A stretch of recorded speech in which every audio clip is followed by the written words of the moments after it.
Продолжуваме со Галатјаните и еден инцидент од Амстердамски музеј во 70-тите години на минатиот век, кој така ја, може да кажеме, отсликува ситуацијата во црквата во Галатија.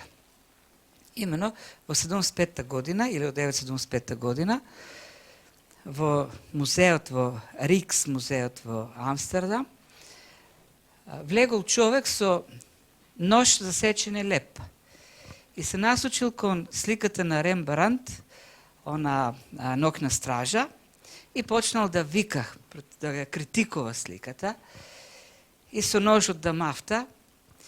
И тогаш нормално дошло обезбедувањето, бил совладан, однесен во полиција, распрашуван, и тој тврдел дека Бог му кажал да ја поправи сликата, да ја коригира, бидејќи не е добра.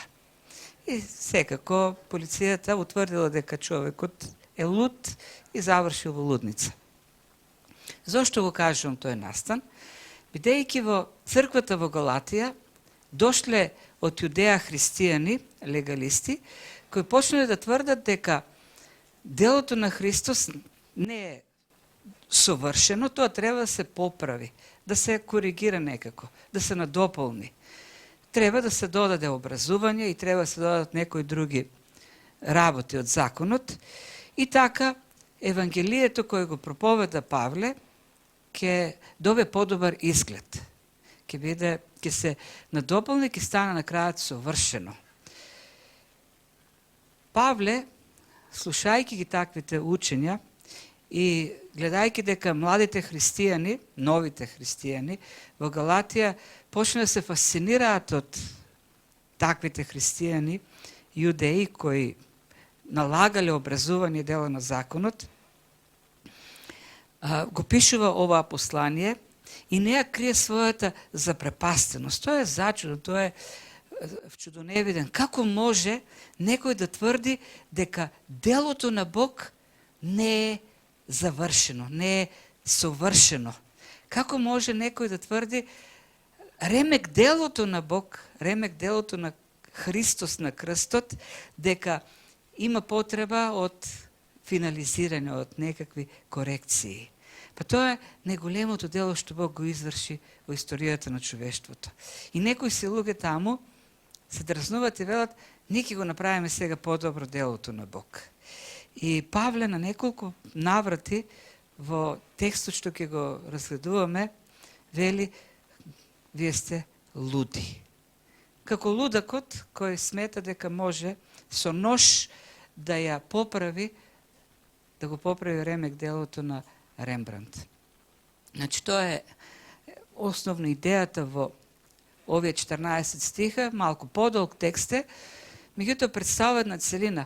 И во него се гледат сетама историја на Павле во заштитата на доктрините, во неговата теолошка аргументација.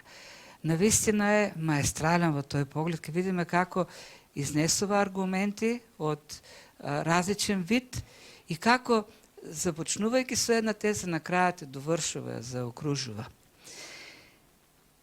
Нешто друго исто така интересно, дека посланието до галатјаните, заедно со второто послание до коринтјаните, се најмалку читани од христијаните и со тој најмалку проповедани во црква. И на истражувањата што се прават, зошто тоа е така, обично одговорот на христијаните дека е здодевно посланието. Дека е многу е суво, така. Има многу теологија внатре. Нема многу практични работи, нема многу занимливи и интересни работи. Меѓутоа, проблемот е во тоа што не се навлегува во длабочината. Едно така задлабочено изучување покажува сето убавина на Евангелието. Целиот раскош кој Бог не го открива преку неговото дело на крстот. Ајде да видиме како сето тоа го прави.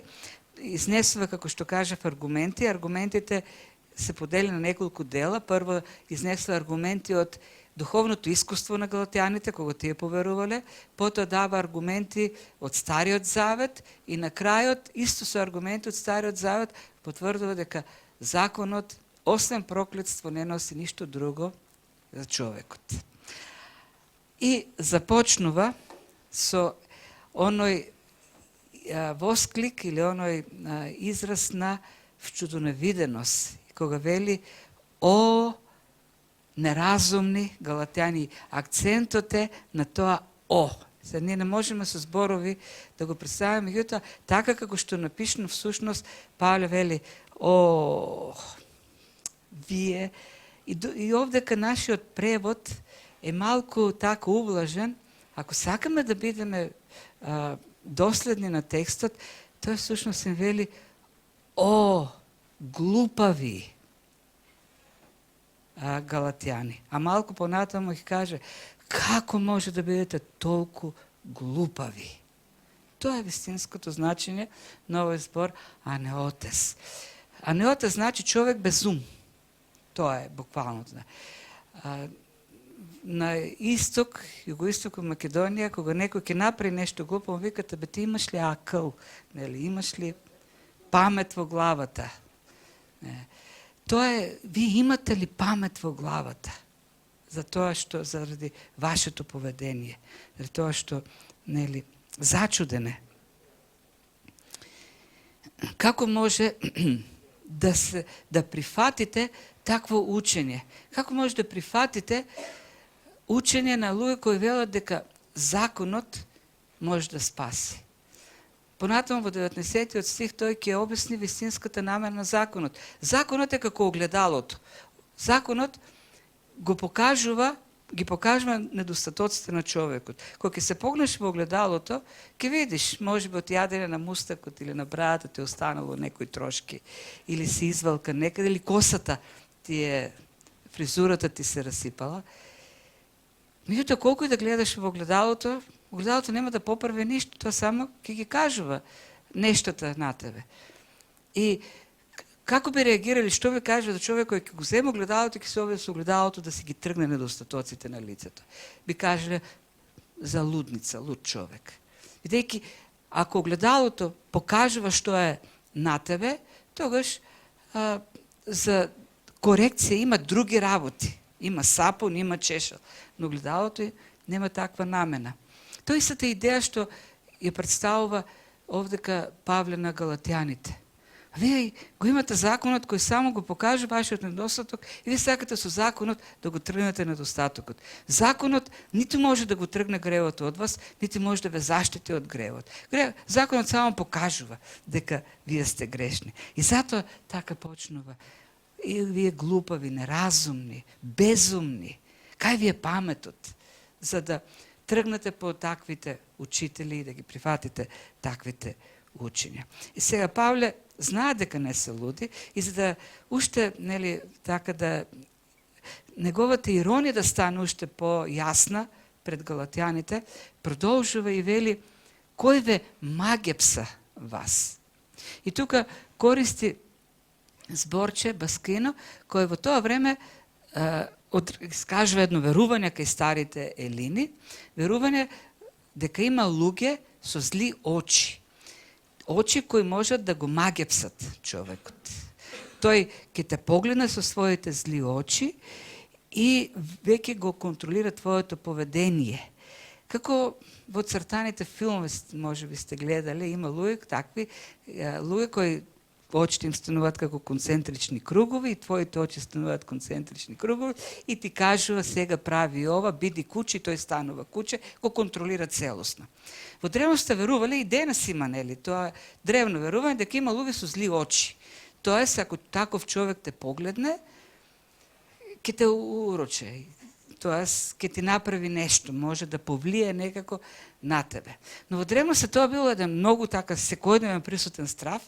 Има писмени документи, тоест кореспонденци, писма кои се пишувале луѓе, зачувани ден денес, и обично во поздравот на крај, оној дел на поздравот кога си посакува, му посакува, например, биди здрав, биди успешен, биди добар, вели и биди заштитен од зли очи.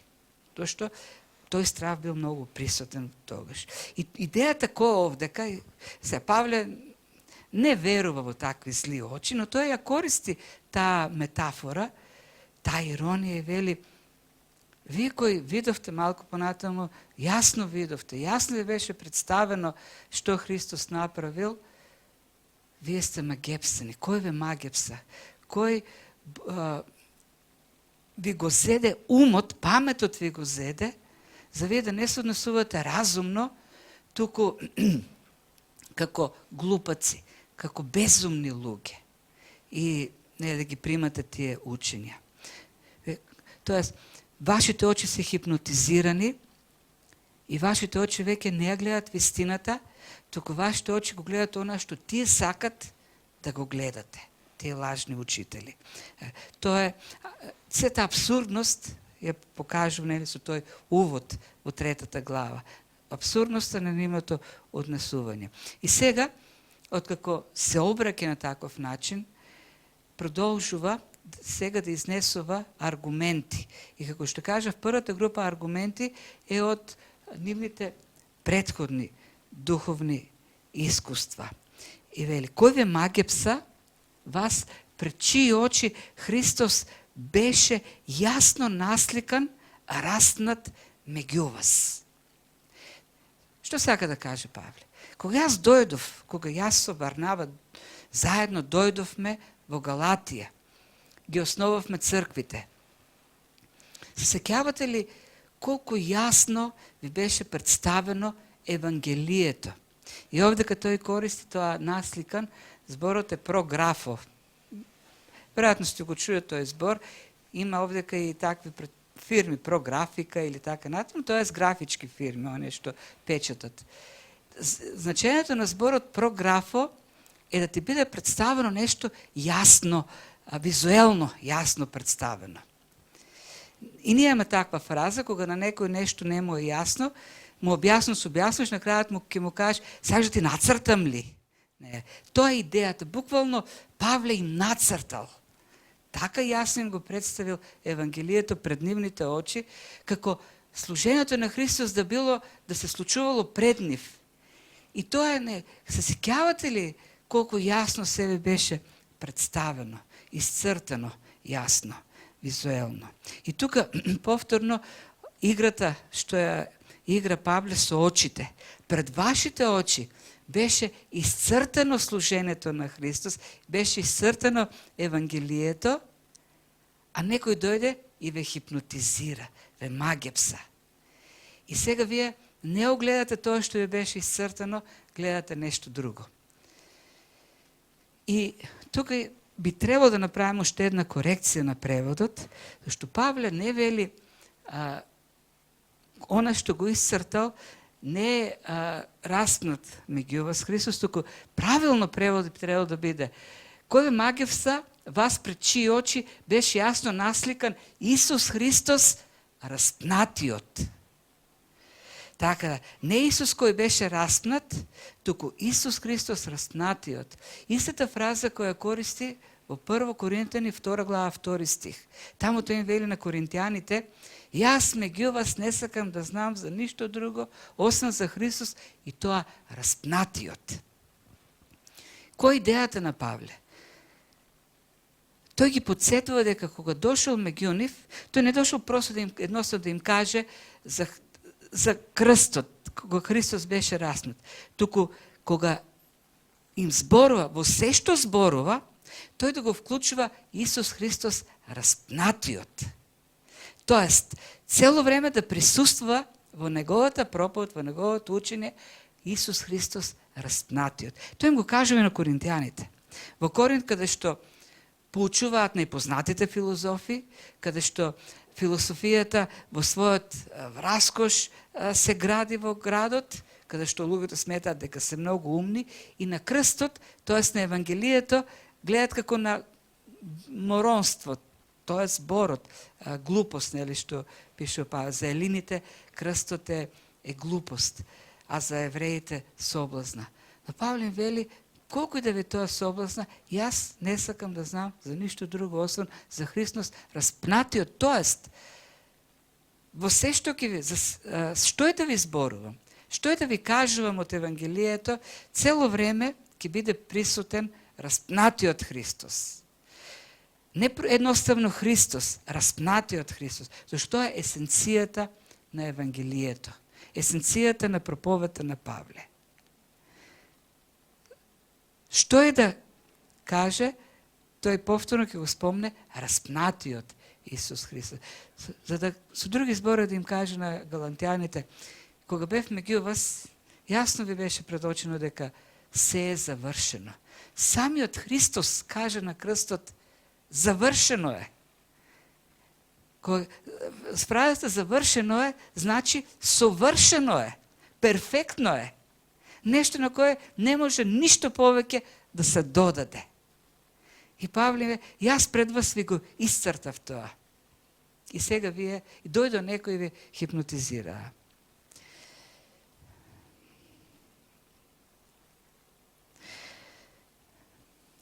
Си мислам, Павле, кога го кажува тоа дека секој негова проповед, всушност, е за распнатиот Исус Христос, не ли си помислил, не треба моите проповеди да се малку така позабавни?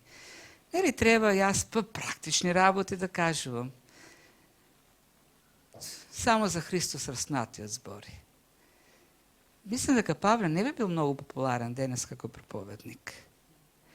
На крајот на краиштата има ли нешто попрактично од тоа за христијанот, од тоа постојано да се говори за Исус Христос распнатиот?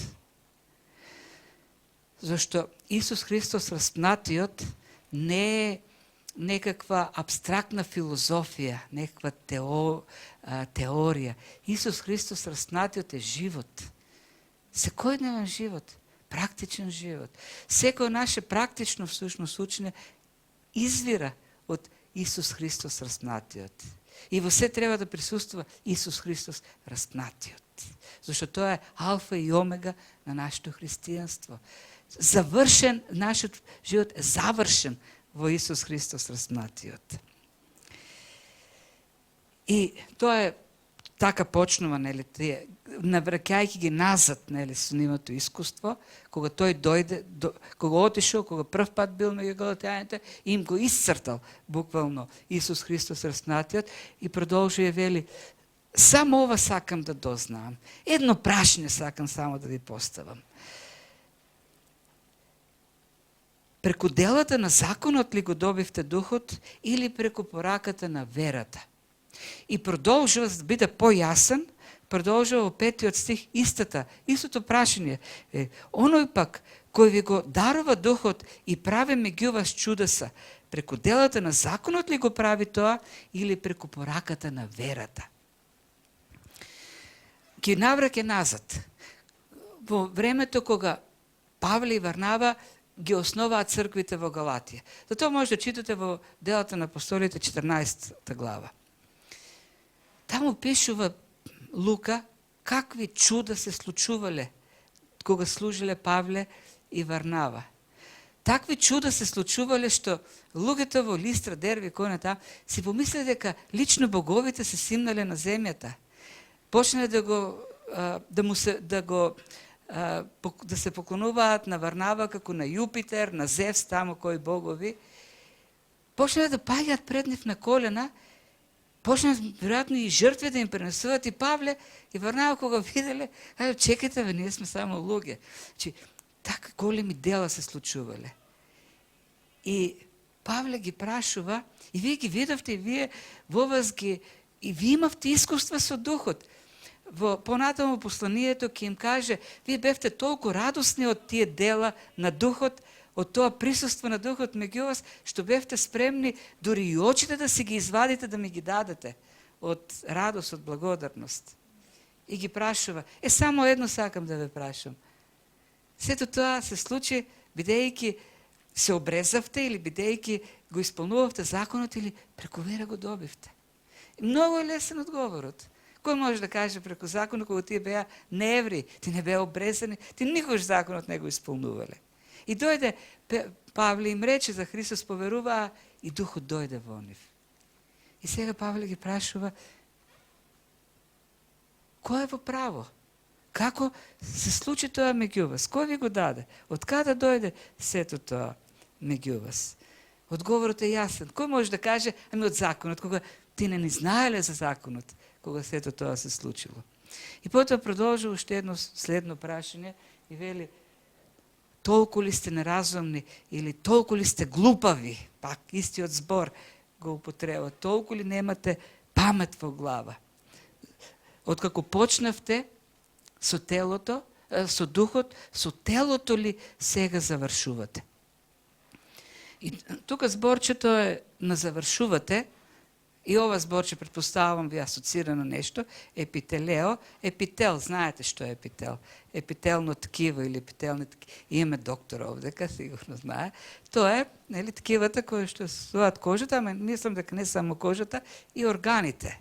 За кожата така натаму, како и да е. Епител всушност значи она завршното.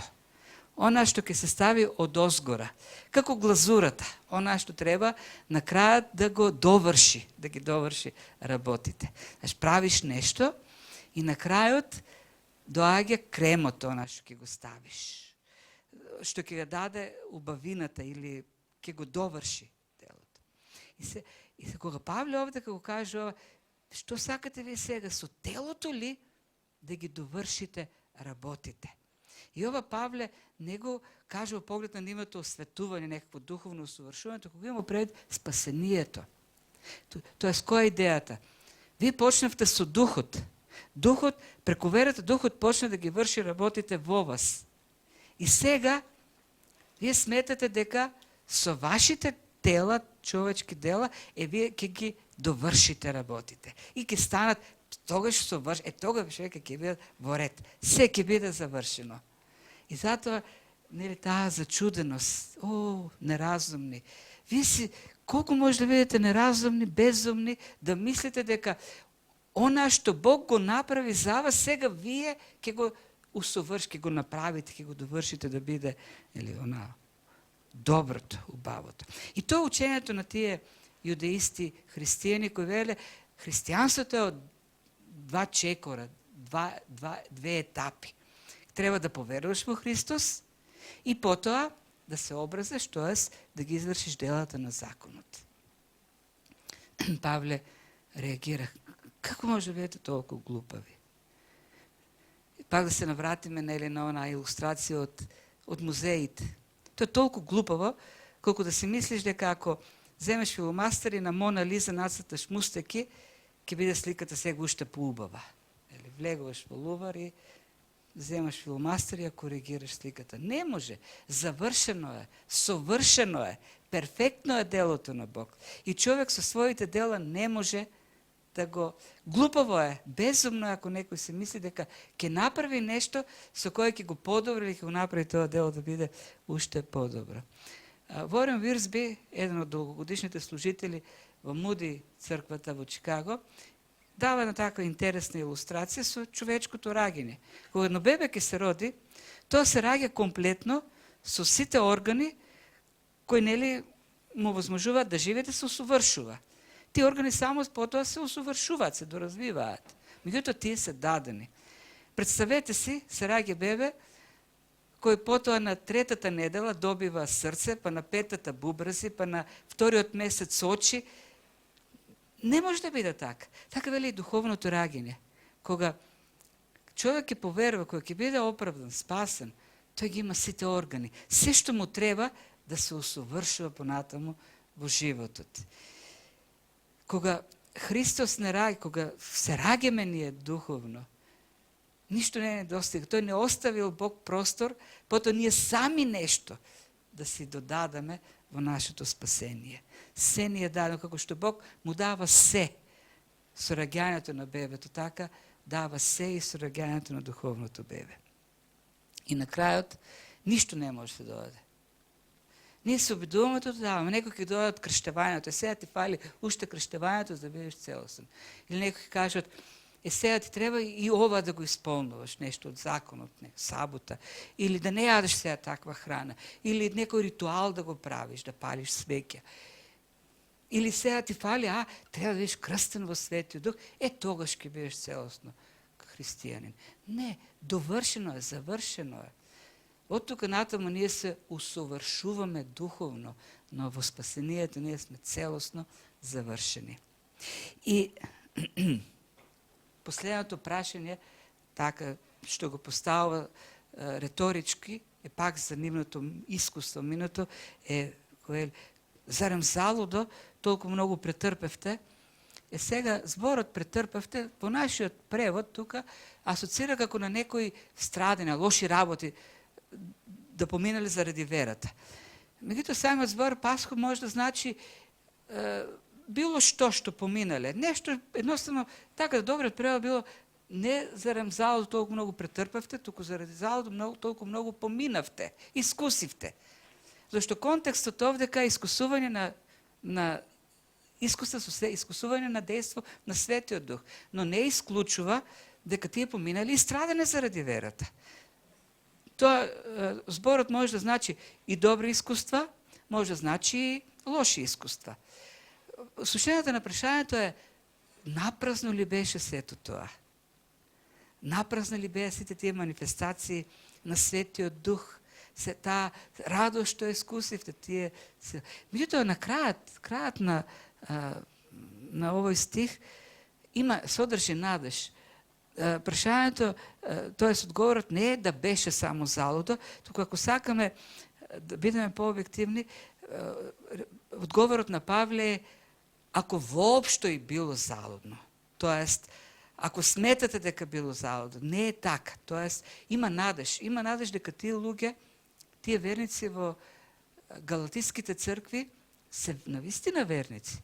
Дека тие се заблудени, но тој го пише посланието, тој се моли, тој ќе ги посети пак за да ги врати на вистинскиот пат. Така да, ова прашање, реторичко прашање на крајот е само да ги подсети галатјаните со надеж, дека тие можат да бидат и ќе бидат вратени пак на вистинскиот пат. И така завршува тој прв дел, таа прва аргументација од минатите искуства и продолжува со аргументација од писанието.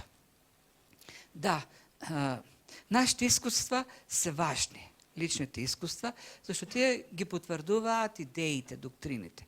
Меѓутоа, ја потврдат вистината, меѓутоа, потврдата на вистината, најдобрата потврда на вистината, доаѓа од самата вистина, од писанието, од Библијата.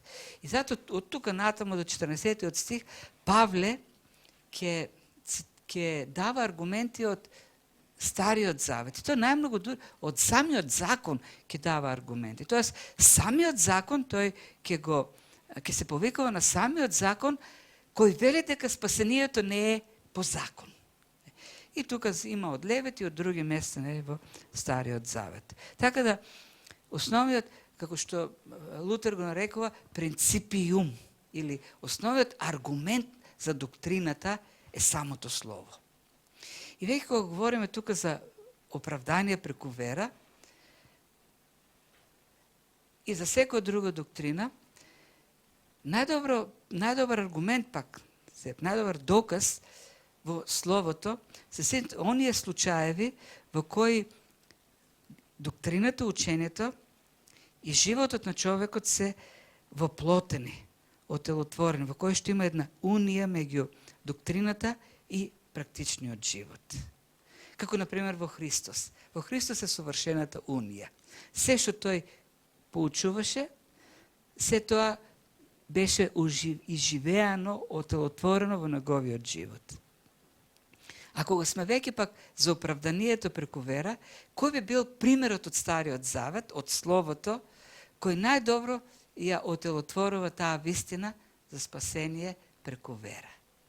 И Павле се повикува на таа личност, зашто таа е најпредставителната личност во Стариот Завет. Кој е нашиот татко? И кој е кажан татко на верата во Стариот Завет? Авраам. И од тука, затоа Авраам е примерот што го зема од Библијата, Павле, и овдека и во Римјаните. Има и една друга причина. За јудеистите христијани, кога се повикуваат на законот, за нив авторитет е Мојсей. Мојсей го даде законот, и Мојсей, треба да го слушаме Мојсей. Меѓутоа Павле прави нешто друго. Оди понатаму, подалеку, поназад во времето, пред Мојсей, за да се наврати кон еден поуниверзален принцип кој Бог го дал како принципум, како учење за спасение. А тоа е Авраам. Сега, некој јудист може да каже, но и Авраам беше обрезан. Бог му заповеда на Авраам и тој да се обреза и неговото потомство. Ете, гледате дека треба обрезание. Меѓутоа, на тоа Павле би одговорил, не. Јас овдека примерот што ви го давам за Авраам, оди пред тој да биде обрезан. И тој овдека цитира од Битие 15 глава, 16 стих, кога Бог го прогласи Авраам за праведен, уште пред тој да биде обрезан. Тој кога беше обрезан, кога Бог му даде заповед да се обреза како знак за заветот, тој веќе беше праведен. Беше веќе оправдан. Што се случи таму? Во 15 глава Бог склучи завет со Авраам, Авраам расече едно животно, помина меѓу двете половини, онај древен ритуал за склучување на било кој договор или било кој завет. И тогаш, пишува словото, Авраам поверува и Бог му поверува на Бог и тоа му се сметаше за праведност. Ова е, зборот сметаше, че има многу така категории кои се вклучени во да го објаснат нашето спасение. Овој збор сметаше е сметководствен, бизнес термин. Според принципите на сметководството, кога за секое дејство во економијата има сметки. Кога ти купуваш материјали, тоа на сметката материјали се прокнижува на страната плюс, како се зголемува страната на материјали, а пак страната на пари се намалува, бидејќи се плаќа со пари.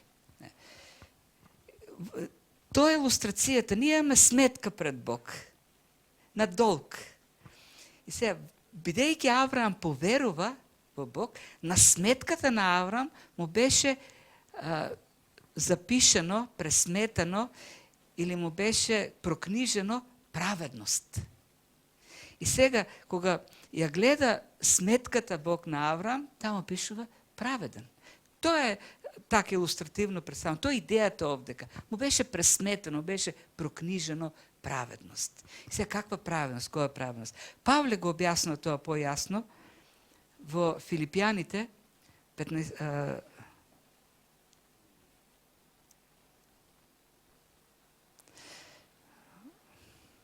3 глава, 9 стих, не, 3.19, јас сум препишал од Битие. 3.19, тамо тој вели, јас сакам да се најдам во Христос, не со својата праведност, стекната од законот, туку со придобивката преку верата во Христос, односно со праведноста од Бога преку верата. Иста идејата овде како кај Авраам, да стекнам, да придобијам, како пак повторно како економски термин. Но како да ја стекнам таа праведност? Не преку делата на законот, туку како придобивка, како дадена. И тоа преку верата во Бог. И која праведност? Праведноста на Бог. Ако не е моја праведност преку дела, тогаш треба да биде како подарок дадена Божја праведност.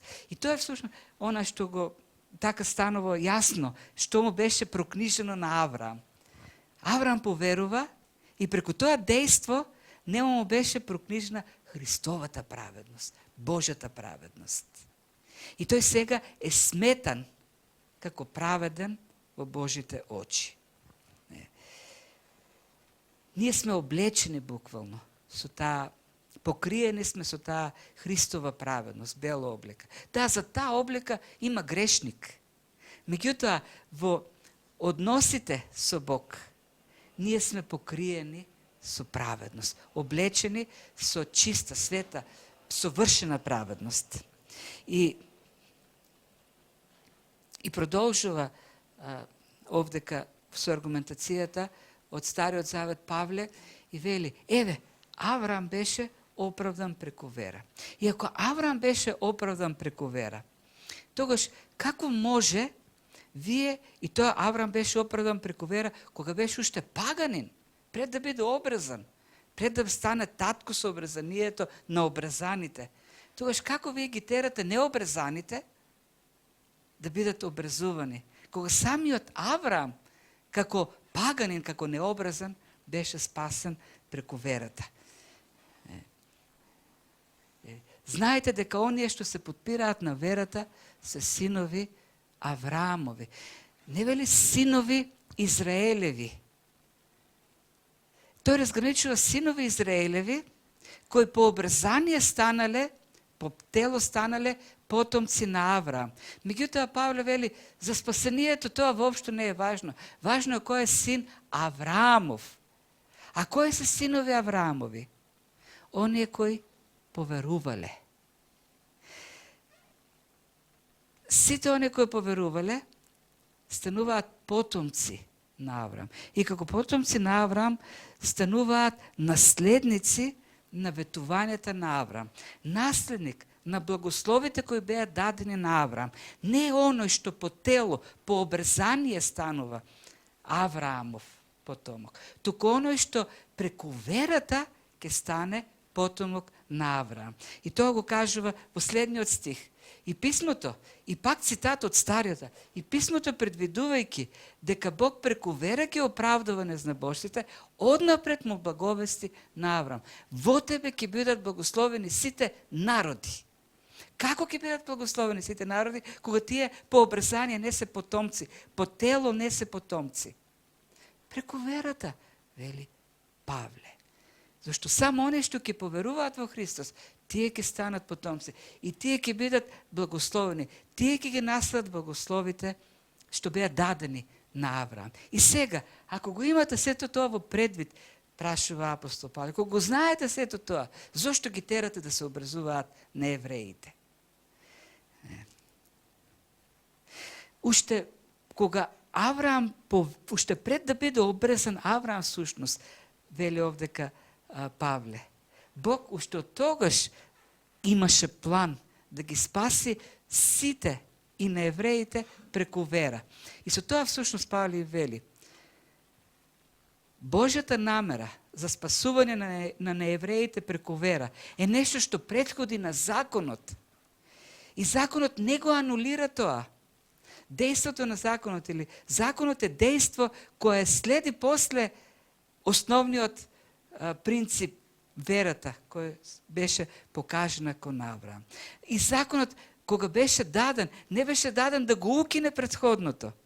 Законот беше даден само да покаже потребата од претходното, а тоа е спасение преку вера. И на крајот завршува заокружувајќи и така. Видите како маестрално го прави тоа. И така Авраам му поверува на Бог. И така оние што веруваат се благословени заедно со верниот Авраам. И тука имаме еден хиазм, буквално почнува со верата на Авраам и почнува со верата на сите оние кои се потомци на благословот на Авраам. А во средината имаме за тоа кои се синови на Авраамови и тука кои се пак благословени во Авраам, кои потомци се благословени на Авраам. Да ви кажем, ова е маестрално направено, напишено. Така е направено што како бидејќи Божјо дело, никој не може ништо да додаде, ништо да одземе. Никој не може да противречи ништо. Ова прво послание на апостол Павле и неговото прво послание е на вистина гениално. Таква структура прави што ние може би денес тоа не можеме јасно да го видиме еден древен човек, еден евреин, еден запознат со закон, читајќи го, веднаш си кажува се предавам. Капитулација подпишува. И продолжува со аргументацијата за проклетството на законот, за тоа колку законот и благодатта се противречни, колку се некомпатибилни да ги мешаш во едно. Како зејтинот и водата. Не можеш да ги мешаш, никако. Тие се спротивни. Има една, тоа е легендарно, го имаме и го христијаните таквото разбирање, двајца теолози се расправале во едно кајче додека се возеле. Едниот тврдел дека спасението е само преку вера, другиот дека треба и дела од законот, така натаму, и дела, не дела, то едноставно и делата се важни. И спореле, на крајот оној веслачот на кајчето решил да се вмеша, им кажал, мислам дека и двајцата се во право, еве, земете го ова кајче. Јас ако веслам само со едното весло, ќе се вртиме во круг. Ако пак со другото само весло, пак ќе се вртиме во круг. Зато треба да веслам со двете весла. Така и со спасението. Едното весло е верата, другото весло е законот и така ние одиме кон целта, кон спасението, кон небото. И многу христијани велат, да, така, христијанскиот живот е со две весла. И ова не е согласно со Евангелието на благодатта. Да, така ќе беше добра ова илустрација ако нашиот пат до небото беше во кајче, ако ние навистина бевме во кајче и се веславме до небото. Меѓутоа, спасението не е веслање на кајче. Спасението е нешто сосема друго. Ние на небото одиме во Христос. И Павле токму тоа сака да го покаже овде, дека законот и верата не можат никако да се помешат. Никој не може да се стават во едно учење и така да се изгради некаква доктрина. Тие си противречат. Една е целта на законот, друга е целта на верата. И почнува и вели, и сите оне што се од делата на законот подклетва се зашто е напишано проклет да е секој кој не исполнува постојано се што е напишано во книгата на законот. Законот, целта на законот е да создаде проклетство, да казни. Не дека законот е лош, не дека законот е зол, но едноставно законот е совршен. И ако некој сака да се спаси по закон, тој треба се постојано, секојдневно да извршува се. Тоа значи, кога ќе погледнеш низ прозорецот на улиците, ќе видиш нека убава кола и ќе си кажеш, јас сакам да имам таква кола. Ти веќе си го нарушил законот. И може после 2 минути да сечеш, чекај, ова е да го посакам онаа што ближниот го има, се покајам Господи. Да, ти ќе се покаеш, ама веќе си сгрешил. Веќе си виновен. И кога овдека пишува за закон се постојано, Павле не мисли на 10 заповеди. Тој мисли на сите 613 заповеди кои ги избројале равините. Сите ти и 612 да ги исполниш до крајот на живот, до последниот момент. А само една ако не исполниш, ти за таа една си виновен и проклет, осуден си. Имаш веќе проклетство. И затоа Павле продолжи и вели, секој знае, сите знаат дека никој не може да се оправда преку делата на законот, зашто кој може се да исполни од законот? Законот е целина, не можеш да си земаш само едно да исполнуваш. Се постојано треба да исполниш. Како чаша, стакна, ако се скрши на едно место, таа е скршена веќе, крај. Не е здрава чашата. Затоа вели, сите знаат дека праведникот ќе живее преку вера и овдека и ова повторно цитат од Стариот Завет. Нели во Битие 15-16, меѓутоа овој цитат го гледаме и во Авакум 2.4 и така натаму. И потоа продолжува да каже таа противречност меѓу законот и верата. Законот не е од верата. Добре превод е, законот и верата немаат ништо заедничко. Зошто? Зашто законот вели, кој ќе ги исполни овие работи, тој ќе живее преку нив. А верата вели, кој ќе поверува, ќе живее. Значи, законот вели, секој што ќе поверува, секој што ќе го исполни се од законот, ќе биде жив. Верата вели, не, секој што ќе поверува, ќе живее. И во таа смисла, првото, всушност сака да каже, никој не може да живее преку законот. А другото сака да каже, секој може да живее преку верата. Сосема се спротивни. Целта на законот е да осуди, да стави под проклетство. Целта на верата е да даде живот, да оживее. Целта на законот е во човекот постојано да создаден копнеш за праведност. Човек сака да е праведен и тој постојано ќе исполнува едно, друго, трето и постојано ќе гледа дека не може да исполнува и тој копнеш ќе остане постојано во него незадоволен. Верата е таа која ќе го задоволи тој копнеш. Кога Бог ќе ни го дадат, ќе ни ја дадат неговата праведност, е тогаш тој копнеш станува задоволен. Тие се спротивни, немаат ништо заедничко меѓу себе. Има само еден начин, вели Павле. Само преку праведност ќе живее човекот. А пак бидејќи сите паднале во проклетство, бидејќи никој не може да го исполни, тука е Христос и тоа преку откупната жртва. Христос не откупи од проклетството на законот, откако порадина стана проклетство, бидејќи напишано секој да е проклет кој што виси на дрво. И тука го имаме еден друг концепт во спасението, откуп. Откуп, досега говоревме за оправдание, сега говориме за откуп. Познат концепт, ние сме откупени во Христос и христијаните го знаат и така, јас многу често пати кога говориме, кога предаваме таму за раните христијански доктрини со студентите и го поставам прашањето, добро, Христос да откупиш, значи да платиш цена за тој откуп. И да, илустрацијата што ја користи овдека Павле и во Ефесијаните во првата глава е на пазарот на робови, тој доаѓа ги купува робовите и плаќа со својата крв. Меѓутоа прашањето е на кого го плати откупот.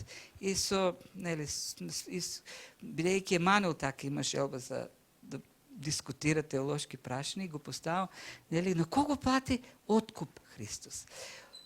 Но некои знаат да кажат на ѓаволот го плати откупот, бидејќи ние сме робови на ѓаволот. Ние доброволно човекот стана роб на сатаната, никој не го принуди. И ние по право, сатаната по право е нашиот господар.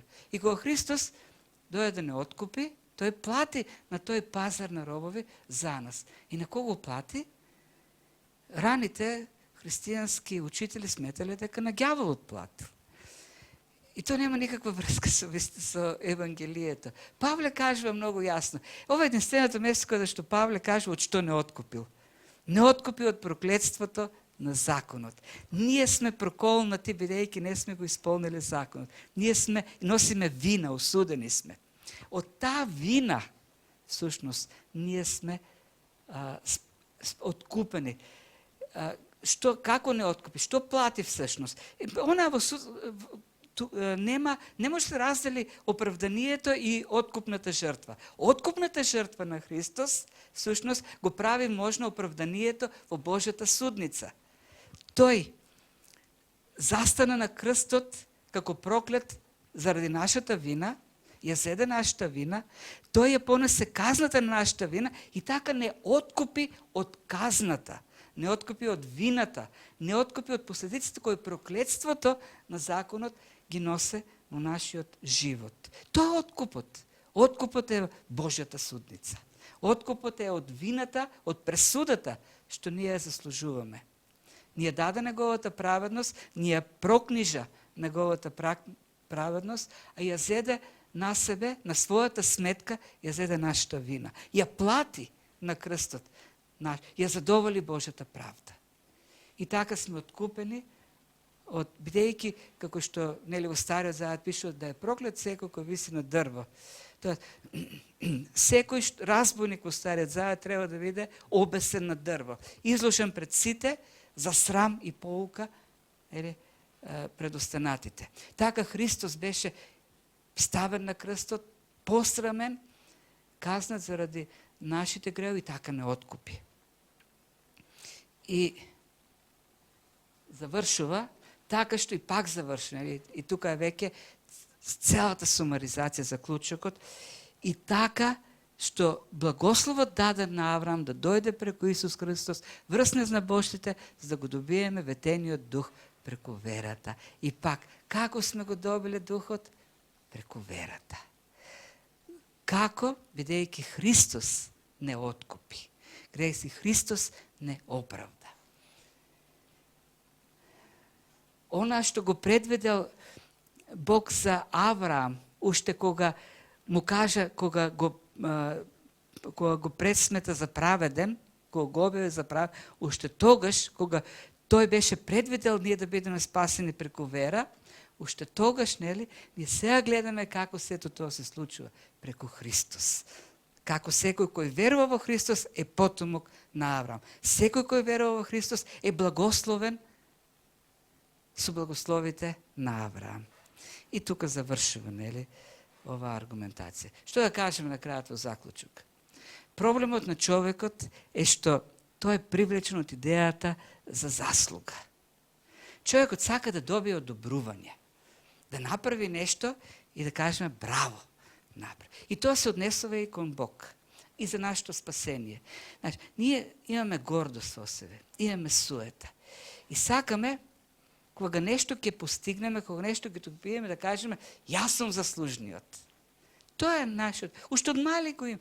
Малото дете, кога ќе си ги обуе правилно прв пат обувките, ќе оди постојан пат и ќе мамо, види, ете, види. Да покаже дека прави нешто. И ние го правиме истото. Ке направиме нешто и одиме и белиме, Господи, види, си ги обув чорапите. Голема работа за Бог тоа. Сакаме да додадеме, ние да ставиме капак на Божјото дело. И светот живее со таа концепција дека е праведен човекот, дека е добар човекот. И ние знаеме да бидеме многу пати магепсани од тој свет, буквално магепсани, и да почнеме да живееме од црквата како некои кои заслужиле се што имат. Како некои кои прават да се случува Божјото дело. Како некој без кој Божјото дело ќе пропадне. Јас сум тој заради кој црквата успева. Јас сум тој заради кој се добри нештата. Ако ме нема мене, се ќе пропадне. Се по благодат. Се Божјо дело. Заслугата, нашето учење за заслуга, тој мерит систем во духовниот однос, една голема измама, една голема лага. Лага со која светот го магепсува човекот. Само преку вера, само по благодат. И нека Бог ни помогне појасно да ги разбираме тие работи, по-суштински да навлегуват во нашето срце, во нашиот живот, за да можеме по-посветено, по-покорно да живееме за Бог. И Христос распнатиот постојано да биде така исцртуван во нашиот ум, во нашите срце, пред нашите очи. Зашто само така, со тој портрет пред нас на Христос постојано, ние ќе бидеме навистина посветени и навистина ќе служиме покорно, и то не за да го восхитиме Бог, не за да го стекнеме неговото благоволение кон нас, но единствено од благодарност за неговото дело што беше покажано. Амин.